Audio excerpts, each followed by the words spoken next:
The problem is that we've turned God's church into a business, and our elders get pulled into being much more business managers than church shepherds focused on protecting souls by protecting the gospel.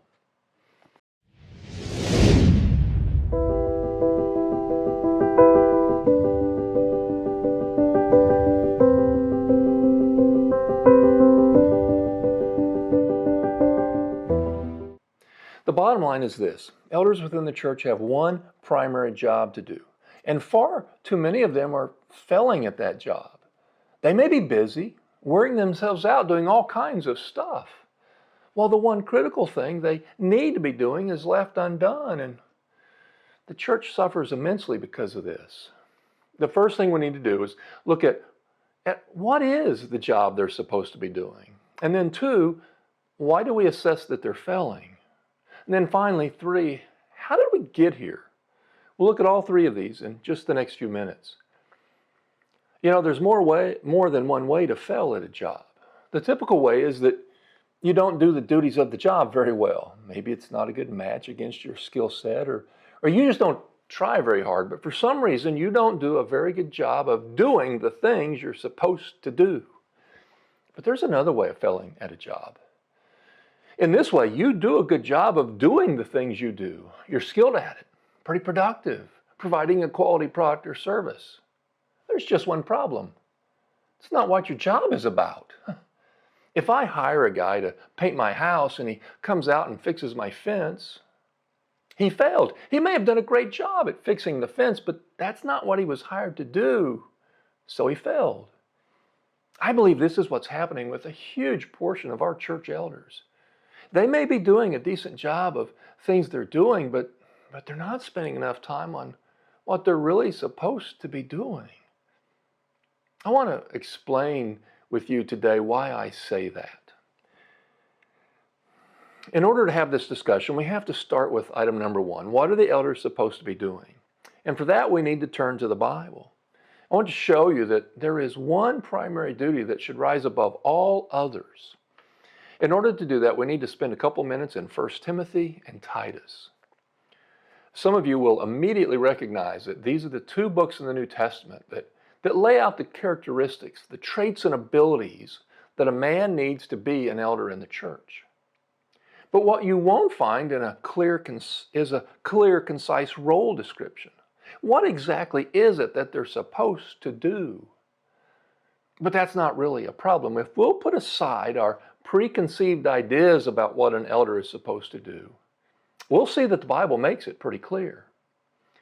I'm going to put on the screen a summary flow of Paul's letter to Timothy. I'm not going to do this by chapters because Paul didn't write chapters and verses. Those are added way down the road, not by the authors of the Bible. The chapters are added some 1,200 years later, and the verse number some 1,500 years later. So let's look at the flow of this letter without getting manipulated or distracted or having blinders on by these numbers that were inserted so much later. If you look at the overall flow of Paul's letter to Timothy, you'll notice that he starts by talking about false teachers in the church. Then he talks about how the church should respond to that. Then he goes back to the topic of false teaching in the church. And then he gives some more advice about how to handle that. And then he goes to false teaching a third time. And like the previous two times, then gives instruction on how to handle this. Paul's words about elders in the church are surrounded by his discussion of false teaching in the church, either coming from the outside of the church or bubbling up from within the church. Paul didn't just randomly put a paragraph into a letter about elders that didn't have anything to do with the rest of the letter. Paul's letters in the New Testament are well constructed with a logical and orderly flow. So what can we conclude about elders from this? Well, it seems pretty obvious to me that elders are a critical role within the church to protect the church from false teaching taking place within the church. But what about the passage in Titus? Does this passage suggest the same thing? Let's take a quick look at it. Paul does his typical greeting in the first few verses and then jumps straight into laying out the characteristics needed by a person to be an elder in the church. And his list of characteristics is completely consistent to what he said in his letter to Timothy. And then immediately after the list of characteristics, he writes this: "For there are many who are insubordinate, empty talkers, and deceivers." Then he goes on to describe how some in the church are perverting, defiling, and twisting the gospel. But look at these three words that start this section. For there are. That's the same thing as saying because there are people engaging in false teaching. Paul lists the characteristics of elders and then immediately proceeds to tell us why we need them. Because there are false teachers that have to be dealt with. So in his letter to Timothy and his letter to Titus, Paul speaks about elders in the church. And in both instances, it is clearly in the context of dealing with false teachers. So what is the primary role of elders?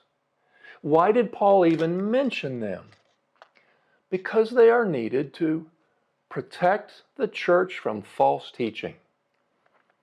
And if you want to take a little more time on your own to look at the list of characteristics Paul gives for elders, you'll see how fitting they are for someone who has been tasked to protect the church from false teachers. So these passages should answer our first question. What are elders supposed to be doing? Their primary role is to protect the church from false teaching. Now we can move on to the second question. How are they doing? How do we assess their performance of protecting the church from false teachers? Now, realistically, we have to do this assessment on a broad basis. We can't assess each individual church elder. That's an unrealistic, impossible task. So if the elder's role is to protect the church against false teaching, the way to assess that is to take a broad look at if there's much false teaching going on in the church. I suppose we can all come to our own conclusions about this, but my conclusion is clear. Every time I turn around, I see churches adopting the world's view on things, integrating popular trends and philosophies into the church doctrine, jumping through hoops to make sure the church is entertaining and comfortable. We won't go over all these in detail, but let me rattle off a few examples. The prosperity movement, convincing people that what God really wants is you to be rich and happy in the here and now. Abortion is the choice that each person gets to make and is better left to political process than to cause division within the church. It's about time that we invite women into the pulpit to serve as pastors and preachers and ministry leaders. The Bible needs to adapt to the current times. God loves everyone, so we need to completely welcome all of our LGBT friends and family and invite them into the church without having to change their lifestyle. The church has grown, and our modern times call for a variety of organizational structures and hierarchical positions of authority within the church. There's just no other logical way to run the church. It's clear that many of the traditions and practices within our church aren't mentioned or instructed in the Bible, but we're confident they're helpful and need to be defended and maintained. The Bible speaks of Christians directly resolving their conflicts with one another, or when necessary, taking it to the entire church. But that's cumbersome and stressful, so let's just let the elders act as the arbitrators and decide who's right and wrong. Let's not get focused on sin all the time. People come to church to feel good about themselves, so let's focus on the uplifting parts of the Bible. Besides, the uplifting parts are better at attracting visitors. To be honest, the list goes on and on. This is just scratching the surface. And don't be too quick to point a finger at the church down the road. Odds are that at least a part of this list is happening in your church. Adding to the gospel, avoiding parts of the gospel, and adopting worldly views on numerous topics are the very things that Timothy and Titus were told not let into the church and that the elders were supposed to guard against this. So when I pause and take a look at the state of the church in America, as uncomfortable as it is to say so, I reach the conclusion that far too many of our church elders are failing to do the primary job they're called to do. There's just too much stuff going on in our churches that should not be there. So question number 3, how did we get here? The elders have one primary role to fulfill, and all indications are too many of them are failing. So how did we get here? You know, there's rarely just one answer for something like this. Money, ego, personal favors, comfort, fear, laziness. There's a long list of reasons that influence our behaviors as human beings. And some or all of those are probably factors in this situation as well. But I want to focus on something that I think plays a huge part in this problem. It's something I experienced firsthand as an elder in the church for several years, and something that other elders I know have experienced as well. The problem is that we've turned God's church into a business, and our elders get pulled into being much more business managers than church shepherds focused on souls by protecting the gospel within the church. The building, the staff, the church grounds, the meeting times, the Bible school curriculum, the parking lot, the sound system, the projection system, the security system, the marketing program, the budget, the finances, the loan payments, the electricity bill, and all the other utility bills, the fire marshals, building inspection, the youth center, people that keep leaving the lights on in the restrooms, the outdated coffee makers, the stoves and the other appliances in the family life center that need upgraded, the annual 501c3 tax-exempt filing requirements, the debate about which camp to send the kids to this summer, whether or not to let the state use the building as a polling location for this year's election, etc., etc., etc. I have been personally involved in every one of the things that we just mentioned. And most elders could say the same thing. It's not as if these elders are bad people. They're not. But they're so distracted, so pulled in all these other directions that chew up all their time, that their primary role is all but forgotten. And what happens with those who are supposed to keep the church protected from false teachers and influences? What happens when they're distracted? Well, it tilts, it meanders, and it drifts.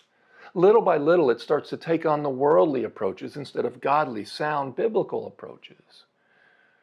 I don't intend to be harsh, but that's a failure of leadership.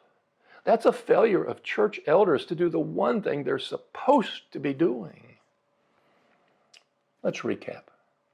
Church elders have a primary role to protect the church from false teaching finding its way into the church. But a broad look at the current state of the churches makes it pretty clear that that's not going well. And a big reason for that is that our church elders are distracted by running this business that we've turned God's church into. I'm not going to attempt to give you the prescription on how to solve all this, but I will leave you with this one thought as we close. If the way we are currently doing church keeps us from doing it the way it is described in the Bible, could it be that it's time to change the way we're doing church? We can blame our elders, and they clearly have some liability here. But we all have a responsibility when it comes to being a part of God's church. So if the way we are currently doing church keeps us from doing it the way it's described in the Bible, could it be that it's time to change some of the ways we're doing church? Something to think about. Thanks for listening. God bless you on your journey.